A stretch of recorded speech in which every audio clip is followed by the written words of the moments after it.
ప్రతిపక్ష నాయకులు పార్టీ ఆవిర్భావంలో కేసీఆర్ గారితో పాటు ఆనాటి నుంచి ఈనాటి వరకు కుడి భుజంగా ఉంటూ ఎప్పటికప్పుడు వరంగల్ జిల్లా కావచ్చు రాష్ట్ర వ్యాప్తంగా తన ఆలోచన విధానంతో పార్టీ ఎదుగుదలలో కీలక పాత్ర పోషించిన మాన్యులు శ్రీ శ్రీకొండ మధుసూదనాచారి గారికి, గౌరవనీయులు మా తమ్ముడు శాసన మండలి సభ్యుడు సోదరుడు పోచంపల్లి శ్రీనివాస్ రెడ్డి గారికి, వేదిక పైన ఆసీనులైన మరి యాదన్న, డిప్యూటీ మేయర్ సోదరుడు మసూదు, నయీము, అదేవిధంగా గౌరవనీయులైన కార్పొరేటర్లందరికీ, పెద్దలందరికీ, అదేవిధంగా మా తమ్ముడు వాసుదేవ్ రెడ్డి గారికి, ఇక ఈరోజు హన్మకొండ నుంచి ప్రత్యేకంగా విచ్చేసిన మా ఆడబిడ్డలకు, అన్నాదమ్ముళ్లకు, మా లలితక్కకు, జిల్లా రైతు బంధు సమితి మాజీ అధ్యక్షురాలు, అదేవిధంగా మా అన్నదమ్ముళ్లకు, పాత్రికేయ మిత్రులకు, ప్రధానంగా ఈరోజు ఇక్కడ ఈ మీటింగ్ జరుగుతుంది అంటే మరి దానికి బాధ్యుడు, పేరులో వినయం, మరొక వైపు భాస్కరుడు, అంటే వినయంతో కూడిన భాస్కరుడు, మీ అందరికీ ఆప్తుడు, కేసీఆర్ గారికి తమ్ముడు, అద్భుతమైన మాస్ లీడర్ అన్న వినయ భాస్కర్ అన్నకు, అదేవిధంగా మీ అందరికీ మళ్ళొక్కసారి నమస్కారం. భాస్కరుడు అని ప్రత్యేకంగా ఎందుకు గుర్తు చేసిన అంటే, భాస్కరుడు అంటే సూర్యుడు. సూర్యుడు కూడా అప్పుడప్పుడు ఆ నల్లటి మబ్బులు వచ్చినప్పుడు కొన్ని రోజులు కనబడడు. ఇప్పుడు కూడా హన్మకొండలో జరుగుతుంది గదే, అంతకు మించి ఏం కాదు.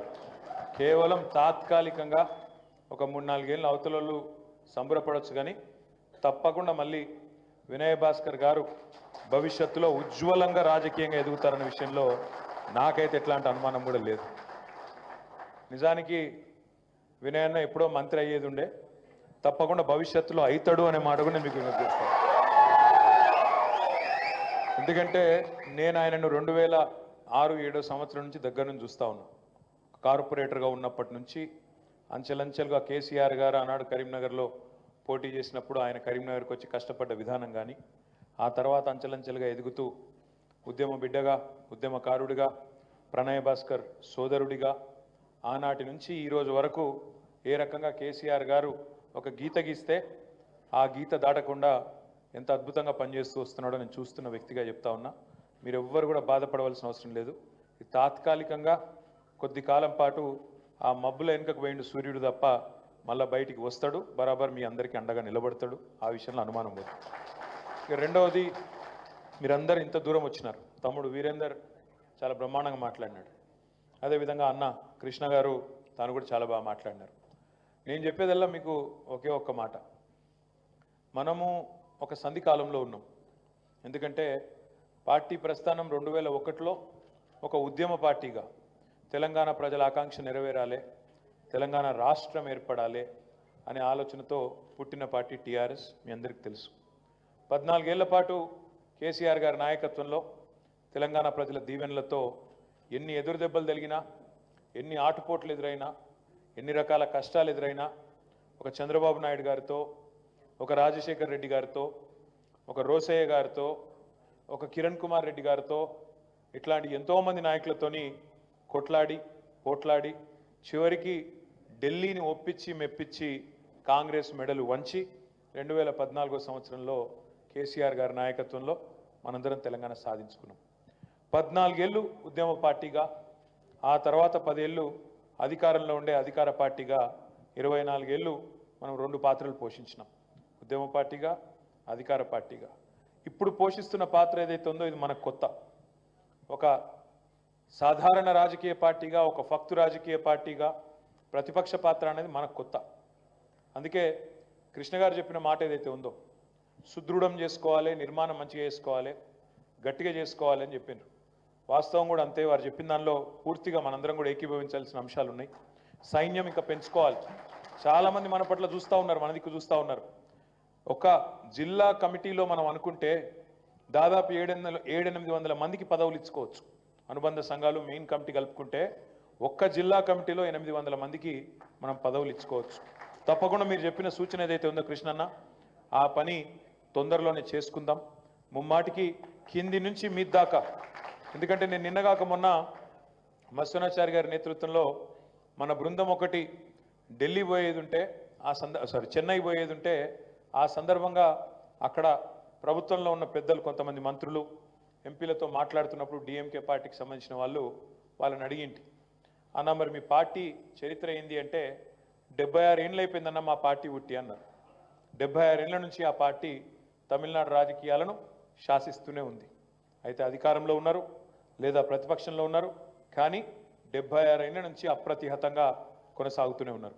మరి మనం కేవలం 24 ఏళ్ల పార్టీ, ఇంకొక 50-100 ఏళ్ళు ఈ పార్టీ దృఢంగా ఉండాలి అంటే నిర్మాణం పటిష్టంగా, పునాది పటిష్టంగా ఉండాల్సిన బాధ్యత మన మీద ఉంది. ఈ శాంతి సమయంలో అంటే తక్షణం కొట్లాడాల్సిన యుద్ధం ఏం లేదు, తక్షణమే కొట్లాడాల్సిన పెద్ద యుద్ధం ఏం లేదు. ఇంగ్లీష్లో ఒక సామెత ఉన్నది, the more you sweat during piece the less you bleed during war. మళ్ళీ చెప్తా, the more you sweat during piece the less you bleed during war. అంటే శాంతి సమయంలో ఎంత ఎక్కువ చెమట ఒడిపితే యుద్ధంలో అంత తక్కువ రక్తం కారుతుంది అనే మాట దానికి తాత్పర్యం. ఈ మాట ఎందుకంటున్నా అంటే ఈ సమయంలోనే మనం పార్టీ నిర్మాణం కానీ, ఈ సమయంలోనే మనకి ఏమైనా చిన్న చిన్న పొరపాట్లు లోటుపాట్లు ఉంటే వాటిని సరి చేసుకోవడం కానీ ఇప్పుడే చేసుకోవాలి. తప్పకుండా ఆ దిశగా మనం దృష్టి సారించాల్సిన అవసరం కూడా మన మీద ఉన్నది. తమ్ముడు వీరేందర్ చెప్పిన మాట కానీ, ఇంకా వినయన్న చెప్పిన మాట కానీ, ఇంకా మిగతా పెద్దలు చెప్పిన మాటలు కానీ, నేను చెప్పేదల్లా మీ అందరితో ఒకే ఒకటి. వినయ్ భాస్కర్ గారు నిబద్ధత కలిగిన నాయకుడు, కానీ నాకు ఆయన మీద ఉన్న కోపం కూడా ఏంటంటే ఆయన ఓడిపోయాక నువ్వెట్లా ఓడిపోయినావు అని అడిగిన. తెల్లారు లేస్తే ఆన్నే ఉంటావు వడ్డపల్లిలా, తెల్లారు లేస్తే జనంలోనే ఉంటావు, మాస్ లీడర్వు, ఎవరైతే ఓట్లు వేస్తారో పేదవాళ్ళు వాళ్ళకు అండగా ఉంటావు. అర్ధరాత్రి ఎవరన్నా వచ్చి రెండింటికి వచ్చి తలుపు కొట్టి అన్నా అంటే బయటకు వస్తావు, ఉరుకులాడుతావు, నువ్వెట్లు ఓడిపోయినావు అని అడిగిన. నిజంగా కూడా నాకు అర్థం కాని ప్రశ్నలలో ఈ ఎలక్షన్ తర్వాత వినయ్ అన్న ఓటమి కూడా ఒకటి. అన్న ఏమన్నాడంటే, తర్వాత అన్న మాత్రమే కాకుండా ఇంక ఇతర పెద్దలతో కూడా మాట్లాడుతుంటే, అన్న 2-3 కారణాలు ఉన్నాయి, చేసింది చెప్పుకోలేకపోయినాం, ఇది వాస్తవం అన్నాడు. నిజం కూడా అది. నాకు 4-5 రోజుల కింద ఒక పిల్లగాడు సోషల్ మీడియాలో ఒక మెసేజ్ పంపించిండు. నేనేదో వరంగల్ గురించి పెడితే ఆ తమ్ముడు పెట్టిన మెసేజ్ నాకు, అన్న తెలంగాణలోనే అతిపెద్ద హాస్పిటల్ మా వరంగల్లో కట్టిరు మీరు 24 అంతస్తులల్లా, చెప్పుకోకపోతిరి. భారతదేశంలోనే అతిపెద్ద టెక్స్టైల్ పార్కు మా వరంగల్లోనే కడితిరి, కాకతీయ మెగా టెక్స్టైల్ పార్క్ అని, దాని గురించి గొప్పగా చెప్పుకోపోతిరి. ఆఖరికి ఇన్ని ఐటీ కంపెనీలు తెస్తిరి, టెక్ మహీంద్రా, జెన్పాక్ లాంటి ఐటీ కంపెనీలు కూడా వరంగల్కి తెస్తిరి, చెప్పుకోకపోతిరి.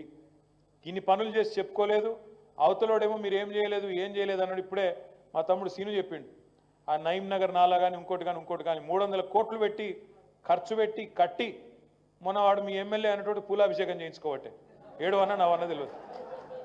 9 నెలల 9 రూపాయలు తినోడు ఆయన పూలాభిషేకాలు చేయించుకుంటాడు. జల్దీ ఉడగొట్టిండట, ఈ సిపాయి వచ్చినాకనే అయిపోయిందట, ఈయననే మొదలుపెట్టిండట, ఈయననే అయిపోయిందట, మొత్తం అయిపోయిందట. అట్లా వాడేమో చేయండి చెప్పుకోవటం, మనమేమో చేసింది చెప్పుకోలేదు. మనం చేసి పని చేసి నిబద్ధతతోని జనంలో తిరిగి కిందవాడి మీదవాడి చెప్పుకోలే అంటే దానికి 2 కారణాలు ఉన్నాయి. ఒకటి, కార్యకర్తలు ఏం ఫీల్ అయినరు, 10 ఏళ్లలో నాకేం ఒరిగింది, ప్రజలకు అయింది కానీ నాకేమైనా వచ్చిందా అని కార్యకర్తలు ఫీల్ అయినరు. కొంత నిరాసక్తంగా నిర్లిప్తంగా మీరున్నారు. నాకు ఒక డబుల్ బెడ్రూమ్ ఇల్లు ఇచ్చిరా ప్రత్యేకంగా, అందరికి వచ్చిందా, నాకు వచ్చింది. అందరికి వచ్చిన పెన్షనే వచ్చింది, అందరికి వచ్చిన కళ్యాణ లక్ష్మి వచ్చింది, అందరికి వచ్చిన సీఎంఆర్ఎఫ్ఏ వచ్చింది, అందరికి వచ్చిన రైతు బంధే నాకు పడ్డది తప్ప నాకు ప్రత్యేకంగా ఏమైనా నచ్చిందా, ఆర్థికంగా నాకేమైనా లాభమైందా? మా ఇంటోళ్ళు తిడతాను, ఏమని ఇన్ని రోజులు తిరిగినవి ఏమొచ్చిందా నీకు అని ఇంట్లో తిట్టబట్టి, ఒక పదవి నచ్చిందా, రాకపాయ. ఇది కార్యకర్తల నిరాసక్తత. రెండోది, వినయ్ అన్న సోషల్ మీడియాలో కూడా వీక్. సోషల్ మీడియాలో అవతలోడేమో లేని ఉన్నట్టు చూపెడతాడు, అన్ననేమో ఉన్నాయి కూడా చెప్పుకోలేకపోయింది. ఈ 2 కారణాలు. మూడోది, సరే మీ దగ్గర కొంత అక్కడ ఉండే ఉద్యోగులు కానీ మిగతా వర్గాలు, చదువుకున్న వర్గాలు కొంత ఎందుకో కానీ వాళ్ళు కూడా అసంతృప్తికి లోనైనారు. భారతదేశంలోనే అత్యధికంగా జీతాలు పెంచిందే కేసీఆర్ ఉద్యోగులకు. 73% ఉద్యోగస్తులకు 10 ఏళ్లలో 73% పెంచిండు జీతం. అయినా వాళ్ళు దూరమైనరు. నిరుద్యోగులు పిల్లలు 1,60,000 ఉద్యోగాలు నింపినాం, ఇంకొక 80,000 ప్రాసెస్లో ఉండే. వాళ్ళకి చెప్పినాం కూడా, లాస్ట్ తనలాడినాం చెప్పేందుకు, అరే తమ్మి ఈ దేశంలో ఇంతకంటే ఎక్కువ ఎవరు ఇయ్యలేదు తమ్మి ప్రభుత్వ ఉద్యోగాలు 10 ఏళ్లలో, ఏదన్నా ఒక ప్రభుత్వం అంటే నేను రాజీనామా చేస్తా మాకంటే ఎక్కువ ఉద్యోగాలు ఇచ్చింది అని కూడా చెప్పిన. కానీ ఎందుకో అవతలోళ్ళ ప్రచార మాయలో పడిపోయి ఇటు నిరుద్యోగులు దూరమైనరు, అత్యధికంగా జీతాలు ఇచ్చిన మాకు కేవలం మొదటి తారీఖు నాడు మాకు జీతం ఇవ్వలేదని ఉద్యోగులు దూరమైనరు. ఇట్లా రకరకాల కారణాల వల్ల కొన్ని వర్గాలు ఏదైతే మనతో బలంగా ఉండేనో వాళ్ళు దూరమైనరు. అంతే తప్ప మనం చేసిన తప్పులు కానీ, మనం చేసిన ఘాతకాలు కానీ, మనం చేసిన దుర్మార్గాలు కానీ, అరాచకాలు కానీ ఏమి కూడా లేవు. ఇక వీటి మీదకెళ్ళి మన మీద జరిగిన దుష్ప్రచారం, ఎన్నెన్ని మాటలు, ఎన్నెన్ని రకాల దాడులు మన మీద జరిగినాయో ఒక్కసారి గుర్తు చేసుకోండి.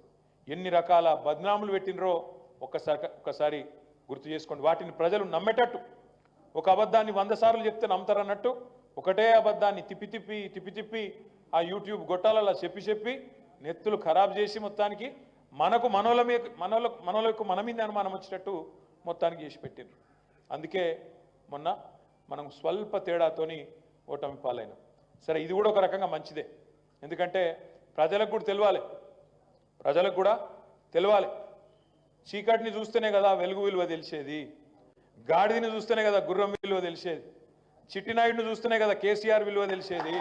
అందుకే మంచి జరుగుతున్నది, ఒక రకంగా మనకు చాలా మంచి జరుగుతున్నది. ప్రజలకు కూడా అన్ని విషయాలు తేట పడుతున్నాయి. ఎవరు ఏంది ఏం చెప్పిండు చిట్టినాయుడు, ఏమన్నాడు, మా ఆడబిడ్డలకు చెప్పిండు, కేసీఆర్ ₹1,00,000 ఇస్తుండు, నేను దాన్ని మీదికెళ్ళి తులం బంగారం ఇస్తా అన్నాడు.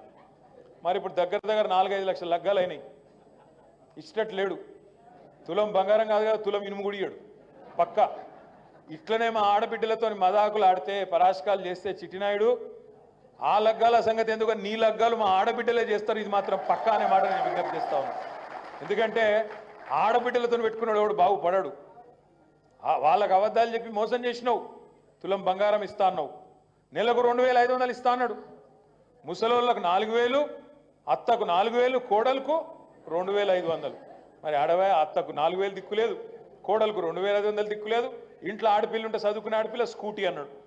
స్కూటీ లేదు, బంగారం లేదు, 2,500 లేదు, 4,000 లేదు, రైతు రుణమాఫీ లేదు. ఉత్త గ్యాస్, అది ఫ్రీ గ్యాస్ లేదు, మన లేదు, అంతా ఉత్త గ్యాసే. 90 లక్షల రేషన్ కార్డులు ఉంటేనట, 90 లక్షల రేషన్ కార్డులు ఉంటేనట 25-30 లక్షలకి ఇచ్చి చేతులు దులుపుకొని ఫ్రీ గ్యాస్ లేదు, మన్ను లేదు. అంటే నేను ఎందుకు చెప్తున్నా అంటే, ఒక్కటంటే ఒక్కటి ఇప్పటి వరకు ఈ 9.5-10 నెలల్లో పనికొచ్చే ఒక్క పని చేసిండ్రా? దయచేసి మీరు ఆలోచించండి. ఇంకొక మాట కూడా నేను అడుగుతా ఉన్నా, ఇది ఎక్కువ కాలం నడవది డ్రామా. ఏం చేసిండు వాళ్ళు కూడా పాపం. ఏమైందంటే రేవంత్ రెడ్డికి కూడా నిజానికి ఆయన ముఖ్యమంత్రి అయితే ఆయన కూడా అనుకోలే, వాస్తవం చెప్పానంటే. నిజంగా చెప్తున్నాను, ఏం ఉత్తుతో చెప్తున్నాను. ఆయన వాళ్ళ దోస్తులకు చెప్పుకుంది, నాకు చెప్పారు వాళ్ళు. మళ్ళీ ఆయన ఏమనుకున్నంటే, ఇప్పుడు కానీ నేను 2028లో అయితే మెల్లగా, ఇప్పుడు మాత్రం నోటికి వచ్చింది ఏది పడితే చెప్పాలనుకున్నట్టు చెప్పిండు. ఎవ్వరు ఏది అడుగుతా చెప్పుకుంటాడు. మా తమ్ముడు వీరేందర్ అన్నాడు, ఏం చెప్పిండు, ఇప్పుడు దళిత పిల్లలు, గిరిజన పిల్లలు 10వ తరగతి చదివి పాస్ అయితే 5,000, 10,000, 12వ తరగతి పాస్ అయితే 15,000, డిగ్రీ పాస్ అయితే 25,000, పోస్ట్ గ్రాడ్యుయేషన్ పూర్తి చేస్తే 1,00,000, పిహెచ్డి చేస్తే 5 లక్షలు. నేనేమంటున్నా, నిజంగా ఎవడన్నా ముఖ్యమంత్రి అయితే అనుకుంటాడు, బరువు బాధ్యత ఉన్నోడు గిసొంటి హామీలు చెప్పి మళ్ళీ రేపు ఏమవుతుందో అన్న ఫిగర్ ఉంటుంది, చేయకపోతే ఇబ్బలుతుందన్న ఫిగర్ ఉంటుంది. కానీ రేవంత్ రెడ్డి అవేం ఆలోచన చేయలే. ముందు పెట్టనైతే పెట్టిరువా, ఇచ్చేది ఉందా, మనం అయ్యేది ఉందా, పీకేది ఉందా అని పెట్టిరు. పెట్టేవారికి ఏమైపోయింది, ఆయనతో పుసుకున్న తంత గారెల బుట్ల పడ్డట్టు ఆయనతో వచ్చి పడ్డానికి ఏం చేసిండు, ఏం చేయన్నది వీడికి వచ్చినాక. ఎన్నడూ మంత్రి పదవి చేసిన అనుభవం లేదు, ఎన్నడూ ప్రభుత్వాన్ని నడిపిన తెలివి లేదు. ఎప్పుడైనా అవతల కూర్చున్నాడు, ఒరుడే తప్ప ఇంకోటి తెలియదు. ఇప్పుడు కూడా ఇంకా అలవాటు పోతలేదు. మైక్ అందుకున్నాడంటే ఏంది మొదలుపెట్టుడు. ఇదివరకు ఏం చేస్తుండే, లాగుల తొండలు పంపుతా, ఏంది గుడ్లు వీకి గోటీలు ఆడతా. ఇప్పటి కూడా గవే దిక్కుమాలిన మాటలు, గవే దిక్కుమాలిన కథలు. ప్రభుత్వాన్ని నడుపుడు అంటే డైలాగులు కొట్టినంత ఈజీ కాదు, పంచ్ డైలాగులు కొట్టినంత ఈజీ కాదు. లాగుల తొండలు దొరబెడతా, గుడ్లు వీకి గోటీలు ఆడతా అని డైలాగులు కొట్టినట్టు ప్రభుత్వం కూడా మాటలతో నడిచిపోతే బాగానే ఉండు, గట్లు ఉండదు. అందుకే ఏం చేసిండు, సెక్రటేరియట్కి వచ్చి రాగానే ఆ ముఖం వేసుకొని ఎక్కిలెక్కిలు నవ్వుకుంటా ఇక్కడ లంకె బిందెలు ఉంటాయనుకొని వచ్చినా లంకె బిందెలు లేవు. ఎవడెత్తుతాడే లంకె బిందెల కోసం? దొంగలు, పచ్చి దొంగలు ఎత్తుకుతారు లంకె బిందెల కోసం అర్ధరాత్రి. గసంటూ కూడా అయిండు మన ముఖ్యమంత్రి, మన కర్మ. ఏం చేయాలి మరి? ఇవాళ 4 ఏళ్ల పాటు ఇంకొక ఎత్తంతరం లేదు. భరించాలి, భరాయించాలి. ఎప్పటికప్పుడు ప్రజల్లో విశ్వాసం నింపాలి. పెద్దలు మధుసూదనాచారి గారు చెప్పినట్టు మళ్ళా కేసీఆర్ను తిరిగి తెచ్చుకోవాలి. అది మన బాధ్యత. రాష్ట్రానికి వీళ్ళ నుంచి విముక్తి కలగాలి. ఈ విషయంలో నేను ఒకటే అంటున్నా, కొంతమంది పోతారు, పోనీ ఏం కాదు, మనకు కూడా అది మంచే. కుండ వలిత వలిగింది కానీ కుక్క బుద్ధి తెలిసింది అన్నట్టు కొంతమంది పీక్తే వీకిరు, ఏం కాదు, వాళ్ళు లొల్లిపోయింది. అధికారం ఉన్నప్పుడల్లా బెల్లం చుట్టూ ఈగలెక్క తిరిగిన వాళ్ళు, పెద్ద పెద్ద పదవులు చేసిన వాళ్ళు, స్పీకర్ పదవి చేసిన వాళ్ళు, మంత్రి పదవులు చేసిన వాళ్ళు, సిగ్గు లేకుండా ఇవాళ రేవంత్ రెడ్డి చుట్టూ వాళ్ళు ఏమేమి తిట్టిండు వాళ్ళని రేవంత్ రెడ్డి మొత్తం ఉన్నాయి సోషల్ మీడియాలో. దున్నపోతులను తిట్టిండు, అదేందో దివాంచి బార్ కాడ బీడీలు అమ్ముకుంటూడని తిట్టిండు. అయినా సిగ్గు లేకుండా పోయి వాళ్ళ దగ్గర కాలకాడ ఇవాళ తల వంచుకొని పనిచేస్తూ ఉన్నారు. ఇంకా నీతిమాలిన రాజకీయం ఏంటంటే, సరే మన ఎమ్మెల్యేల ఇండ్ల చుట్టూ తిరిగి కండువాలు కప్పిండు, ఓ 10 మందిని ఎత్తుకపోయిండు.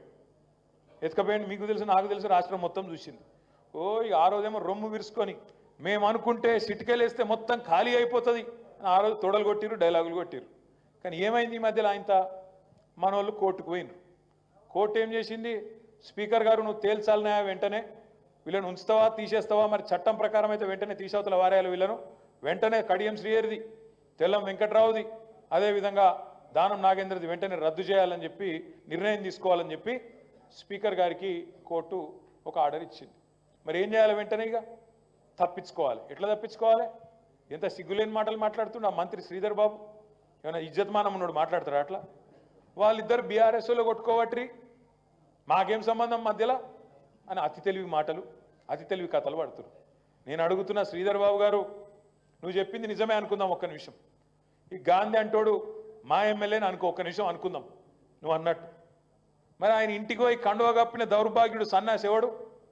గాంధీ ఇంటికి పోయి కాంగ్రెస్ కండువా కప్పిన సన్నాసి ఎవడు? నీ ముఖ్యమంత్రి కాదా? చిట్టినాయుడు కాదా? మరి ఇక నీ లెక్క ప్రకారం, నీ లాజిక్ ప్రకారం ఆడు మావాడే ఈడు మావాడే అంటే మరి మీ వాడు ఎందుకు పోయి కండువా కప్పిండు? ఇట్లాంటి ప్రశ్నలు అడిగితే మా వినయ్ అన్న మరి తెలిసి అన్నాడో తెలియకన్నాడో కానీ ఎలక్షన్ వస్తే అన్నాడు. ఏది? గన్పూర్లో వచ్చుడు కాదు, బరాబర్ వస్తుంది. ఆయన ఓడగొట్టి తీరాలే, బరాబర్ వస్తుంది, ఎవడు ఆపలేడు. 10 ఎలక్షన్లు వస్తాయి. అందుకే నిన్న శేర్లింగంపల్లి మీటింగ్ పెట్టుకున్నాం. నేను ఆల్రెడీ డాక్టర్ రాజయ్య గారికి చెప్పిన, డాక్టర్ రాజయ్య గారే మన క్యాండిడేట్ అని ఇప్పటికే కేసీఆర్ గారు కూడా అనౌన్స్ చేస్తున్నాడు. డాక్టర్ తాటికొండ రాజయ్య గారు తప్పకుండా రాజన్న గెలుపు కోసం నేను కూడా ఒక 4-5 రోజులు వచ్చి మీ హన్మకొండలో ఉండి శాయ శక్తుల మీతో పాటు కలిసి పనిచేస్తా అనే మాట కూడా నేను విజ్ఞప్తి చేస్తా ఉన్నాను. ఎందుకంటే మన బాధ్యత, మనల్ని మోసం చేసిన వాళ్ళకు తప్పకుండా ప్రజల నుంచే మళ్ళీ గుణపాఠం చెప్పవలసిన బాధ్యత మన మీద ఉన్నది, మనందరి మీద ఉన్నది. ఆ పని కూడా చేద్దాం. ఇంకొక మాట కూడా నేను కోరుతా ఉన్నాను, మనం ఏందో ఆగమాగమై ఎగిరితపడి కింద మీద అవసరం లేదు. మా తమ్ముడు అన్నాడు కొత్త పైసలు ఇస్తలేడు, 15,000, 20,000, 25,000, 30,000, లక్ష 5 లక్షలు ఇస్తా అన్నాడు దళిత పిల్లలకు, ఇస్తలేడు. రిజర్వేషన్లు పెంచుతాడు. అట్లా ఒక్కటి కాదు, అంబేద్కర్ అభయ హస్తం అన్నాడు. కేసీఆర్ ఏందా ఇచ్చేది 10 లక్షలు, నేను 12 లక్షలు ఇస్తా అన్నాడు. 12 లక్షలు కాదు తమ్మి, ఇది వరకు మనం మొదటి విడత ఇచ్చిన వాళ్ళకు 2వ విడత చెక్కులు కూడా క్లియర్ చేస్తలేడు. మనము 7,000 మంది పిల్లలకు బాబాసాహెబ్ అంబేద్కర్ గారి పేరు మీద, మహాత్మా జ్యోతిబా ఫూలే పేరు మీద, మౌలానా అబుల్ కలాం ఆజాద్ పేరు మీద మనం స్కాలర్షిప్లు పెట్టి విదేశీ విద్య కోసం 20 లక్షల రూపాయల చొప్పున 7,000 మంది పిల్లల్ని మన ప్రభుత్వంలో బయటికి పంపించినాం. వాళ్ళకు కొంతమందికి మొదటి కిస్తీ మనం ఇచ్చినాం, మొదటి ఇన్స్టాల్మెంట్ 10 లక్షలు ఇచ్చినాం, 2వ ఇన్స్టాల్మెంట్ కూడా ఈయన ఇస్తలేడు. నాకు మెసేజ్లు వస్తున్నాయి, జర్మనీకి వెళ్ళి ఇంగ్లాండ్కి వెళ్ళి అన్నా జర మా గురించి మాట్లాడు, అన్నా మాకు ఈ 10 లక్షలు కూడా ఇస్తలేడు, మీరు మీ ప్రభుత్వం ఉన్నప్పుడు మొదటిసారి పడ్డది, ఇప్పుడు పడతలేవు, జర మమ్మల్ని మా గురించి మాట్లాడుండ్రి, మా గురించి లొల్లు పెట్టుండ్రి అని చెప్పి ఆ పిల్లలు కూడా మొత్తుకుంటా ఉన్నారు. కొత్త ఇచ్చుడు కాదు తమ్మి, ఉన్నవాటికి ఇస్తేనే వీడు గొప్పోడు, అవి కూడా ఇస్తలేడు. గసంటి ప్రభుత్వం, గసంటి ముఖ్యమంత్రి ఇలా మనకు ఉండడం అనేది నిజంగా మన దౌర్భాగ్యం, మనం చేసుకున్న దురదృష్టం. ఇదే ముఖ్యమంత్రి ఇదే పార్టీ కదా ఆనాడు చెప్పిర్రు ఎల్ఆర్ఎస్ అనే స్కీమ్ మనం తెస్తే ఆ రోజు వీళ్ళే డైలాగులు కొట్టిర్రు, నో ఎల్ఆర్ఎస్ నో టీఆర్ఎస్. ఇది ఆ రోజు వీళ్ళు కొట్టిన డైలాగు. మేము వస్తున్నాం కాంగ్రెస్ రాగానే ఫ్రీగా చేస్తాం మొత్తం అన్నారు. ఇలా సిగ్గు లేకుండా, నీతి లేకుండా, నిజాయితీ లేకుండా ఇచ్చిన మాటను తుంగలో దొక్కి రాష్ట్ర వ్యాప్తంగా ఎల్ఆర్ఎస్ మేళాలు పెట్టి, మనం ఈ వరంగల్ కార్పొరేషన్లో కూడా ఎల్ఆర్ఎస్ మేళాలు పెట్టి ఇవాళ పేదలను, మధ్యతరగతి ప్రజలను, దిగువ మధ్యతరగతి ప్రజలను, పేదవాళ్లను పీడించుకొని జలగల్లాగా వాళ్ళ నుంచి రక్తం పీల్చే ప్రయత్నం చేస్తూ ఉన్నారు. అంటే ఇచ్చిన ఒక్క మాట ఒక్కటంటే ఒక్కటి కూడా నిలుపుకునే ముఖం కాదు వీళ్ళది. వచ్చిన కాడికెళ్ళి ఒక్కటే పనులు ఉన్నారు వీళ్ళు బిజీగా. 10 ఏళ్ళు అధికారంలో లేరు కదా, ఆవురు అంటున్నారు. ఇవాళ చిట్టినాయుడు ఒక దిక్కు, వాళ్ళ అన్నదమ్ములు ఇంకో దిక్కు, మంత్రులు ఒక దిక్కు, ఎక్కడోడక్కడ దోపిడిలో పడ్డారు. భయంకరమైన దోపిడి అంటే మామూలు దోపిడి కాదు. ముఖ్యమంత్రి అమెరికా పోతాడు. అమెరికా పోతే ముఖ్యమంత్రి తమ్ముడు జగదీష్ రెడ్డి అని ఆయన ముఖ్యమంత్రితోని ఒప్పందం కుదుర్చుకుంటాడు. ఏంటిది? నేను తెలంగాణలో 1000 కోట్ల పెట్టుబడి పెడతా అని ముఖ్యమంత్రి గారితోని, ముఖ్యమంత్రి సోదరుడు స్వచ్ఛ బయో అనే కంపెనీ నేను పెడతా అని 1000 కోట్ల పెట్టుబడట. అక్కడ ఆయన ఒప్పందం కుదుర్చుకుంటాడు. ఏడికెళ్ళి వచ్చినాయి సడన్గా 1000 కోట్లు? ఇదివరకు నేను ఎప్పుడన్నా విదేశానికి పెట్టుబడుల కోసం పోతే ఇదే రేవంత్ రెడ్డి, ఇదే ఉత్తమ్ కుమార్ రెడ్డి మాట్లాడేది అన్నాడు, వీళ్ళు ఇక్కడ సంపాదించిన దొంగ పైసలు ఆడికెళ్ళి మళ్ళా పెట్టుబడుల రూపంలో తీసుకొస్తున్నారు, వీళ్ళ అక్రమ సంపాదనను వీడికి మలుపుకుంటున్నారు అని చెప్పి అడ్డగోలుగా మాట్లాడేది. ఇలా నేను అడుగుతున్నా రేవంత్ రెడ్డి, ఇదివరకు లేని 1000 కోట్లు నీ అన్నగానికి సడన్గా ఏడికెళ్ళి వచ్చినాయి? ఏడికేళ్ళు సంపాదించి 1000 కోట్లు తెలంగాణలో పెట్టుబడి పెడతా అని ముందుకొస్తున్నాడు. ఇది గమనిస్తలేమనుకుంటున్నావా? నీ బావమరిది సృజన్ రెడ్డి 2 కోట్ల ఆదాయం ఉన్న కంపెనీ, అది 2 కోట్ల లాభం ఉన్న కంపెనీ. ఆ కంపెనీకి 1137 కోట్ల అమృత్ అంటే కేంద్ర ప్రభుత్వ స్కీమ్, మున్సిపాలిటీలల్లో మంచినీళ్ళు, మురికి నీళ్ళ వ్యవస్థను సరిగ్గా చేసేందుకు కేంద్ర ప్రభుత్వం ఇచ్చిన నిధులు 8,888 కోట్ల మొత్తం టెండర్లు పిలిచి అందులో నీ బామ్మర్దికి 1137 కోట్లు ఇచ్చి ఇవాళ 2 కోట్ల లాభం ఉన్న కంపెనీ పోయిన సంవత్సరం ఆ కంపెనీ అట 1000 కోట్ల పనిచేస్తుందట. ఇట్లా నడుస్తున్నది ఇవాళ తెలంగాణలో. స్వైర విహారం, ముఖ్యమంత్రి కుటుంబ సభ్యులు ఇవాళ స్వైర విహారం చేస్తూ ఉన్నారు. అందుకే నేను అనేది, మనం టెన్షన్ పడే అవసరం లేదు.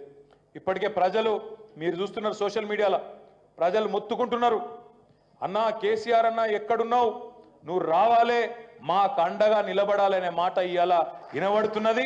ఎక్కువ రోజులు లేదు, రైతులు మరలబడే రోజు ఎక్కువ దూరం లేదు. పచ్చి మోసం చేసిండు రైతులను. 2 లక్షల రుణమాఫీ అన్నాడు.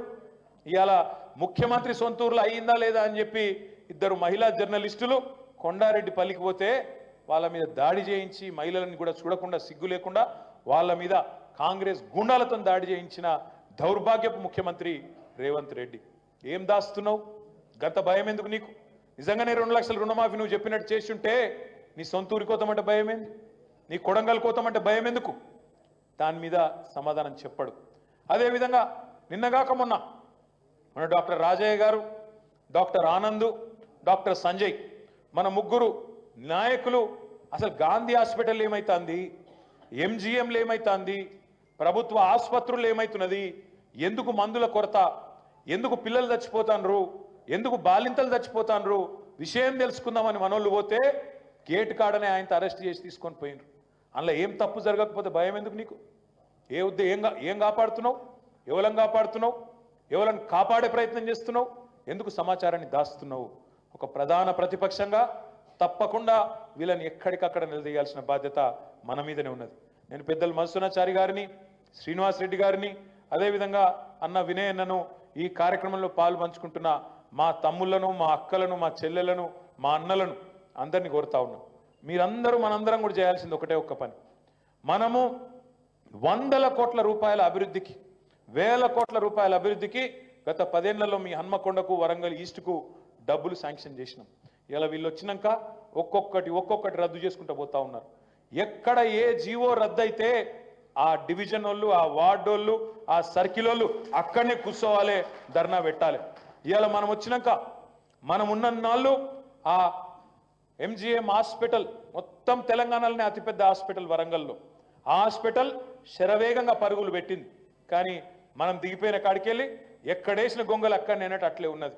ఒక ధర్నా ప్లాన్ చేయండి, మీరు అరే వరంగల్ ఈస్ట్ నాయకులు అందరూ కలిసి ఎంజీఎం పనులను వేగవంతం చేయాలి, లేకపోతే మంత్రులను తిరగనీయం వరంగల్ అనే స్థితి తీసుకొస్తేనే దెబ్బకు దయ్యం దిగుతుంది, పేదలకు న్యాయం జరుగుతుంది. లేకపోతే వీళ్ళు ఇష్టం ఉన్నట్టు వీళ్ళ అరాచకాలు ఇట్లే కొనసాగుతూ ఉంటాయి. నేను చూసిన ఇవాళ మీ మంత్రి గారి స్టేట్మెంట్, వరంగల్ను ఐటీ హబ్బు చేస్తాం, మీరు గబ్బు చేయకపోతే చాలు. మీరు హబ్బు చేసే అంత తెలివి మీకు లేదు, మీరు గబ్బు చేయకపోతే చాలు. ఉన్న కంపెనీలు వీక్తున్నాయి ఆడికెళ్ళంటే దాన్ని పట్టించుకునేవాడు లేదు. కానీ టెక్ మహీంద్రా పోయింది, మిగతా వాళ్ళు పోయేటట్టున్నారు, గది చూసే ముఖం లేదు. కానీ హబ్బు చేస్తారట వీళ్ళకు ఏం చూసి రావాలి? వీళ్ళని చూసి చిట్టినాయుడిని చూసి రావన్నా తెలంగాణకు వస్తాడా ఎవడన్నా? ఆయన 2 మాటలు మాట్లాడమని చూస్తాను నేను కూడా. ఎందుకు రావాలో తెలంగాణ ఏమి తెలియదు, ఏదో ఇక మళ్ళా గట్టిగా తంతె గారెల బుట్టలు పడ్డట్టు వచ్చి పడ్డరు. తెలంగాణ మీద ప్రేమ లేదు, మన్ను లేదు, సంపాదన మీద తప్ప ఇంకో యావల్ లేదు. ఒక్క వర్గానికి ఫలానా వర్గానికి మేము మంచి చేసినాం అని చెప్పే పరిస్థితి ఉన్నదా? మహిళలకు చేసినామని చెప్తారా? రైతులకు చేసినామని చెప్తారా? లేదా పెద్ద మనుషులు ఏమన్నారు? పెద్ద మనుషుల గురించి కేసీఆర్ 2000 ఇస్తాడు, మేము 4000 ఇస్తాం. కేసీఆర్ అవ్వకో తాతకో ఇస్తుండు, మేము ఇద్దరికి ఇస్తాం. ప్రభుత్వ ఉద్యోగులు ఉంటే వాళ్ళ తల్లిదండ్రులకు కూడా ఇస్తాం చెప్పిరా లేదా? వచ్చినా ఎక్కడన్నా మరి తప్పకుండా వాళ్ళందరినీ తీసుకొని బయలుదేరుదాం. మనం కూడా ఆ పేదవాళ్ళ తరఫున, ఆ పెద్దవాళ్ళ తరఫున, ఎవరైతే పెద్ద మనుషులు ఉన్నారో వాళ్ళ తరఫున తప్పకుండా కొట్లాడదాం. ఒక్కొక్కటిగా ఉన్నాయి చాలా కొట్లాడాల్సిన అంశాలు. ఇప్పుడు బీసీ డిక్లరేషన్లో చెప్పినారు, ఏం చెప్పినరు? 6 నెలల్లో సమగ్ర కులగణన చేస్తాం, 42% రిజర్వేషన్ అమలు చేస్తాం, బీసీ సబ్ ప్లాన్ తీసుకొస్తాం, బీసీలకు సంవత్సరానికి 20,000 కోట్ల చొప్పున 1,00,000 కోట్లు ఖర్చు పెడతామన్నారు. 1,00,000 కోట్లు కాదు కదా, ఇప్పటివరకు 1,00,000 రూపాయలు ఇయ్యలే. ఇది వాస్తవం. మొన్న బడ్జెట్లో 20,000 కోట్లు అని చెప్పి 8,000 కోట్లు పెట్టినరు. అది కూడా ఎన్ని పైసలు ఖర్చు పెడతారో, ఎన్ని ఎత్తగొడతారో తెలియదు. అందుకే మనం ఎక్కడికక్కడ ఒక షాడో గవర్నమెంట్ మాదిరిగా, ఎట్లయితే మొన్న బీసీలకు సంబంధించి మసునాచారి గారి నేతృత్వంలో ఒక బృందం తమిళనాడు బయలుదేరి అక్కడ రిజర్వేషన్లు ఎట్లా అమలవుతున్నాయి, అక్కడ ఎట్లా చేస్తున్నారు, ఇక్కడ ఎందుకు చేయవు అని నిలదీయడానికి 6 నెలలు అన్నావు, మరి సంవత్సరం అవుతుంది ఎందుకు చేస్తలేవు అని అడగడానికి ఒక బృందం. అదేవిధంగా 6 గ్యారంటీల అమలు మీద ఇంకా కొన్ని బృందాలు వేసుకుందాం. 100 రోజుల్లో చేస్తా అన్నావు, మరి సంవత్సరం అయింది ఎందుకు చేస్తలేవు అని నిలదీయడానికి మరొకటి. అదేవిధంగా తమ్ముడు చెప్పినట్టు చేవెళ్లలో ఎస్సీ ఎస్టీ డిక్లరేషన్ చేసిండ్రు, హైదరాబాద్లో మైనారిటీ డిక్లరేషన్ చేసిండ్రు, వరంగల్లో రైతు డిక్లరేషన్ అన్నారు, ఇంకొకడ యువత డిక్లరేషన్ అన్నారు, ఇంకొకడ విద్యార్థి డిక్లరేషన్ అన్నారు. ప్రతి దాని మీద ఒక బృందాన్ని నియమిస్తాం. తప్పకుండా ఆ బృందం ఒక షాడో గవర్నమెంట్ మాదిరిగా ఈ ప్రభుత్వాన్ని, ప్రభుత్వంలో జరుగుతున్న అరాచకాలని, వాళ్ళు మాట తప్పుతున్న వైనాన్ని ఎప్పటికప్పుడు ప్రజల దృష్టికి తీసుకురావడానికి, వాళ్ళని ఎండగట్టడానికి, వాళ్ళ మీద ఒత్తిడి పెంచడానికి ఒక ప్రెజర్ గ్రూప్ మాదిరిగా తప్పకుండా వ్యవహారం చేస్తుంది. మైనారిటీ సోదరులకు కూడా చాలా మాటలు ఇచ్చిండ్రు, చాలా పెద్ద మాటలు చెప్పిండ్రు. ఒక్కటంటే ఒక్కటి కూడా ఇప్పటివరకు అమలు చేయలేదు. కనీసం ఒక మైనారిటీ మంత్రి కూడా లేడు ఇలా క్యాబినెట్లో.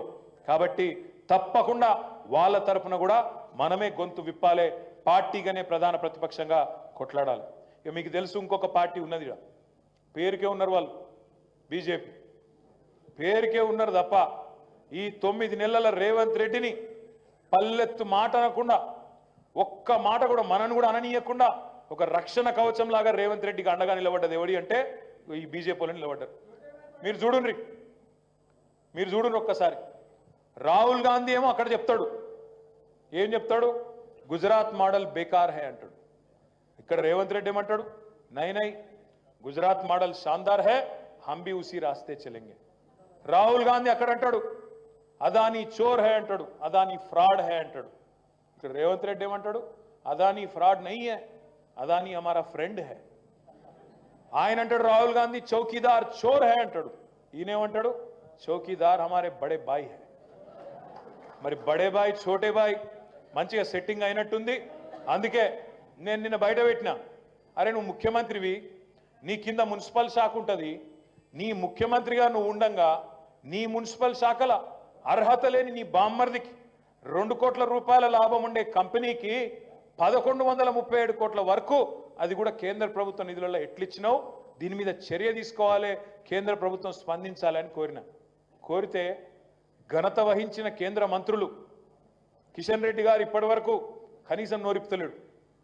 బండి సంజయ్ గారు నోరిప్పి గబ్బు గబ్బు మాటలు. మీరు ఉత్తరం రాయండి, ఎవరట? నేను కాదు, రాష్ట్ర ప్రభుత్వం ఉత్తరం రాయన్నట్టు రేవంత్ రెడ్డి. ఏది నా శాఖల దొంగతనం జరిగింది జర పట్టుకొని రండి, నేను ఉత్తరం రాస్తే ఈ సిపాయి అట కమిటీ ఎత్తారట. ఎవడని ఒప్పుకుంటాడు దొంగ, నేను దొంగతనం చేసినా జర నన్ను పట్టుకొని? గట్లున్నది బండి సంజయ్ తెలివి. బీజేపీ వాళ్ళు మనం కాంగ్రెస్ మీద విమర్శ చేస్తుంటే బీజేపీ ఎంపీలు అడ్డం వస్తాను. మొన్ననే వచ్చిరు వాళ్ళు 9 నెలల, మీరెందుకు ఆగమవుతాను అని చెప్పి కాంగ్రెస్కు రక్షణ కవచంలా కుసుమ, కాంగ్రెస్కు రక్షణ కవచంలాగా ఇవాళ బీజేపీ నాయకులే అండగా నిలబడతా ఉన్నారు. అందుకే నేను అనేది, ఇవాళ రాష్ట్రంలో పేదలు, రాష్ట్రంలో ప్రజలు ఇవాళ బీజేపీ దిక్కో ఇంకో జేపీ దిక్కో చూస్తలేరు. ఖచ్చితంగా మళ్ళా కేసీఆర్ దిక్కే చూస్తున్నారు, ఈ గులాబీ కండువా దిక్కే చూస్తున్నారు. మళ్ళా మనం తిరిగి రావాలి అనే బలమైన ఆకాంక్షతో ఉన్నారు. నేను మీ అందరితో ప్రార్థించేది, తమ్ముళ్ళు చెప్పిన మాట, కృష్ణ గారు చెప్పిన మాట అన్న, మనం కమిటీలు వేసుకోవాలి, నిర్మాణం చేయాలి, ఎస్సీ డిక్లరేషన్ మీద పోరాటం చేయాలి, రైతు డిక్లరేషన్ మీద పోరాటం చేయాలి, యువజన డిక్లరేషన్, మైనారిటీ డిక్లరేషన్, విద్యార్థి డిక్లరేషన్, మహిళా డిక్లరేషన్, ప్రతి దాని మీద కూడా ఇంకా 4 ఏళ్ళు ఉంది, పొద్దుంది పొలం ఉంది, ఏం తొందర లేదు, తొందరపడేది ఏం లేదు, గట్టి కొట్లాడదాం. కానీ దానికంటే కూడా ముఖ్యమైనది ఏంటంటే ఎప్పటికప్పుడు నిత్యం ఒక్కరోజు గ్యాప్ కూడా లేకుండా ఎక్కడోళ్ళం అక్కడ. శ్రీనివాసరెడ్డి చెప్పింది కరెక్ట్, పోచంపల్లి శ్రీనివాసరెడ్డి చెప్పింది కరెక్ట్. వినయ్ భాస్కర్ అంటే వినయ్ భాస్కరే సమాధానం చెప్పాలి, నాకేం గరజు, అట్లా కాదు. కేసీఆర్ అంటే కేసీఆర్ చెప్పుకోవాలి, నాకేం గరజు అంటే ఇక మన పార్టీ ఎట్లయితుంది, మన కుటుంబం ఎట్లయితుంది. ఒక్కలనన్నా, ఒక్కలను తల్లి లాంటి పార్టీలో ఏ ఒక్కలను ఎవడు విమర్శ చేసినా మనందరం కూడా బయటికి రావాలి, గట్టిగా కొట్లాడాలి, గట్టిగా మాట్లాడాలి. అట్లయితేనే ఒకరికొకరు అండగా నిలబడ్డప్పుడే నడుస్తుంది తప్ప నాకేమిలే, ఆయనంటే నాకేంది, ఈయనంటే నాకేంది అనుకుంటే మాత్రం నడవది. గట్టిగా నిలబడాలి, రోజు వాళ్ళ అవినీతిని ఎండగట్టాలి. తెలుసు మీ కార్పొరేషన్లో జరిగే కుంభకోణాలు తెలుసు, తప్పకుండా తమ్ముడు చెప్పినట్టు కార్పొరేషన్ వేదికగా ఎండగట్టాలి, బయట కూడా లొల్లి పెట్టాలి. ప్రజల దృష్టికి అక్కడ జరుగుతున్న అవినీతి భాగోతాన్ని తప్పకుండా బయట పెట్టాలి. మీ వరంగల్లో భూ కుంభకోణాలు కూడా మళ్ళీ బాగా జరుగుతాయి ఇప్పుడు, ఎందుకంటే అక్కడ ఉన్న వాళ్ళు అసలు వాళ్ళు ఇప్పుడు నాయకులు, ప్రభుత్వంలో ఉన్నవాళ్ళు, పెద్దలు, వాళ్ళు ఎవరో మీకు తెలుసు, నాకు తెలుసు. వాళ్ళు ఎసంటోళ్ళో మీకు తెలుసు, వాళ్ళ బుద్ధులు మారాయి. కుక్కతోక వంకర అన్నట్టు వంకర బుద్ధే ఉంటుంది ఎప్పటికీ. కాబట్టి తప్పకుండా అక్కడ జరిగే అవినీతి కుంభకోణాలు, భూదందాలు ఎక్కడికక్కడ అడ్డుకోవాల్సిన బాధ్యత మన పార్టీ మీదనే ఉన్నది, మన మీదనే ఉన్నదనే మాట కూడా నేను మీకు విజ్ఞప్తి చేస్తా ఉన్నా. ఎక్కడైనా సరే అడ్డంగా పోదాం, తప్పకుండా పేదవాళ్ళకు అండగా నిలబడదాం. హైడ్రా పేరిట ఇక్కడ జరుగుతున్న హైడ్రామాలు మీరు చూస్తున్నారు, అది రేపు వరంగల్లో కూడా మోపవుతుంది, ఇంకొకడ కూడా మోపవుతుంది. ఆ పేదలకు అండగా నిలబడాలి. ఎందుకంటే ప్రభుత్వం ఒకటే తీరుగా వ్యవహారం చేయాలి.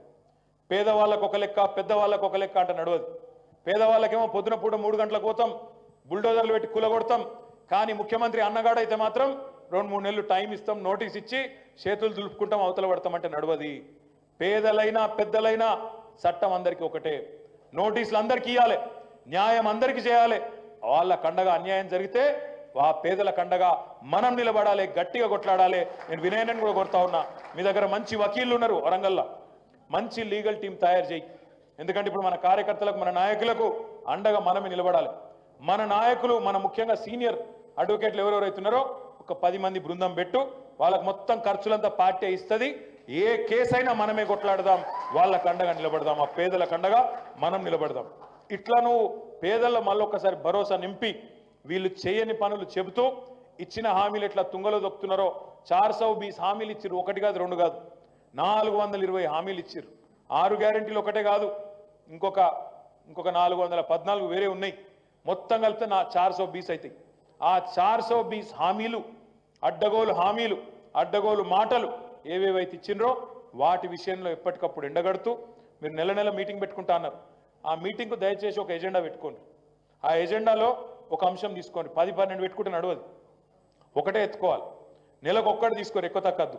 దాని మీద ధర్నాలు చేస్తారా, దాని మీద దరఖాస్తులు ఇస్తారా, దాని మీద ఏదైనా వినూత్నమైన నిరసన ప్రదర్శనలు చేస్తారా, దాని మీద అధికార యంత్రాంగం మీద ఒత్తిడి చేస్తారా, అట్లా పెట్టండి తప్ప మొక్కుబడి మీటింగ్లతో వేస్ట్. మొక్కుబడికి ఏదో నెలకొకసారి పెట్టుకున్నామా అంటే పెట్టుకున్నాం, హాజరు వేయించుకున్నామా అంటే వేయించుకున్నాం, అట్లా కాదు. నెలకు ఒక టాపిక్ తీసుకోండి.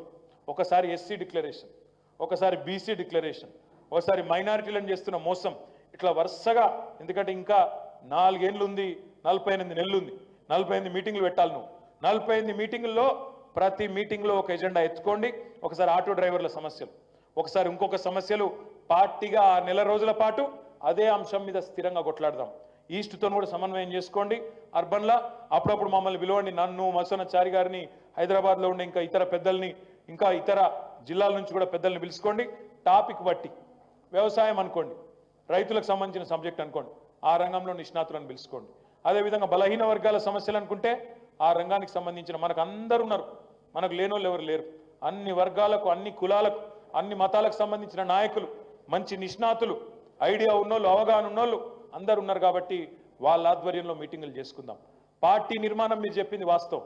మళ్ళొక్కసారి పోయిన చెత్త అంతా, స్క్రాప్ అంతా వదిలించుకొని మంచిగా కొత్తగా ఫ్రెష్గా మళ్ళా కమిటీలు వేసుకోవాల్సిన బాధ్యత ఉన్నది. తప్పకుండా చేసుకుందాం. కృష్ణ గారు అన్నారు శిక్షణ శిబిరాలు పెట్టుకోవాలన్నారు. అది కరెక్ట్. ఎందుకంటే మనది మనమే చెప్పుకోకపోతే, మనం ఏం చేసినామో చెప్పుకోకపోతే, ఏం చేస్తున్నామో చెప్పుకోకపోతే, అవతల వాడు ఎంత మోసం చేస్తున్నాడో మన వాళ్ళకు విడమర్చి చెప్పుకోకపోతే ప్రజలకు ఎట్లా చెప్తామన్నది పాయింట్. ఇంకొక మాట కూడా నేను చెప్పాలి. గతంలో జరిగిన తప్పులు, గతంలో జరిగిన పొరపాట్లు జరగకుండా చూసుకోవాల్సిన బాధ్యత కూడా మన మీద ఉంది. మళ్ళీ అధికారంలోకి వస్తే, మళ్ళీ అధికారంలోకి వచ్చిన తర్వాత ఈసారి కార్యకర్తల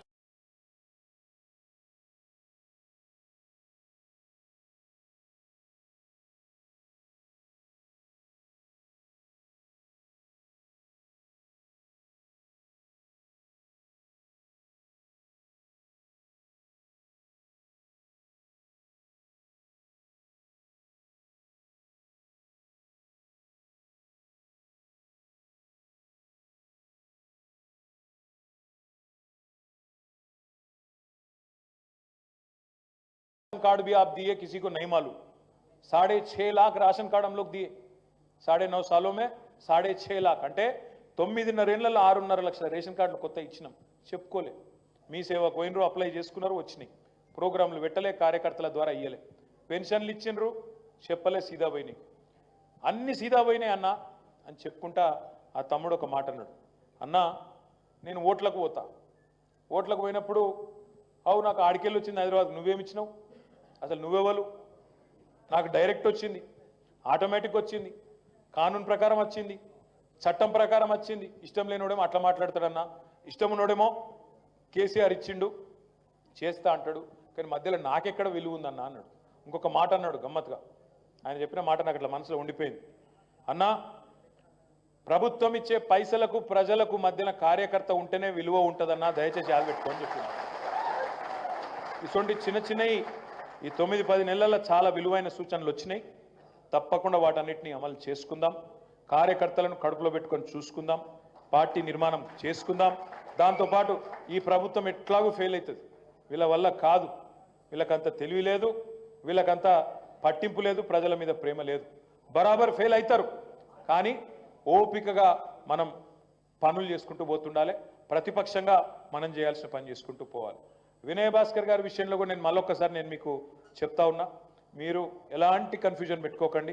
వినయ్ భాస్కర్ గారు తప్పకుండా భవిష్యత్తులో ఉజ్వలమైన భవిష్యత్తుతో మీ అందరికీ అండగా నిలబడతాడు. పెద్ద పదవిలో ఉంటూ మీ అందరికీ అండగా జిల్లాను కూడా నడిపిస్తాడు భవిష్యత్తులో. అందుకే నేను మీ అందరినీ కోరేది మనస్ఫూర్తిగా, ఆయన మంచి మాస్ లీడరు, మంచి మనసున్న నాయకుడు.